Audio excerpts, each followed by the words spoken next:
Yeah. Came in 17. Damn. Give me my money. Give me my money. So, what's up guys?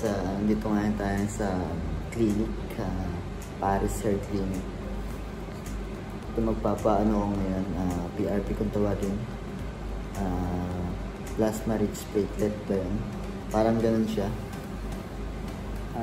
Ito ay third session na natin ngayon.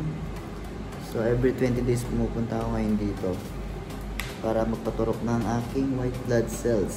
So, ngayon ay kinokina na lang tayo ng dugo. Ayan. Then, doon sa machine na yan, doon, yung machine na yan, guys, inihiwalay niya yung white blood cells tsaka red blood cells natin. And then, yung white blood cells, tuturok dito sa ating buhok, dito sa skin hanit natin. So, yung apat siya, bali sa isang ganyan tube. Kukunin niya yung, ihiwalay niya yung yung white at saka red. Then yung white blood cells, ituturok niya dito sa aking yeah. Improvement hindi na ngayon ako nag-hair loss. Dati kasi hair loss talaga, hair loss problem. So ito, medyo yan, itong part na to, medyo na tayo. Ang gusto ko sana ay magpa-hair transplant dito, kaso ang problema ay nasa trabaho tayo. So medyo matagal yung healing process niya and haharap ako sa customer. Parang hindi ko kayang humarap pagka ganun.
tumatakbo ako nun.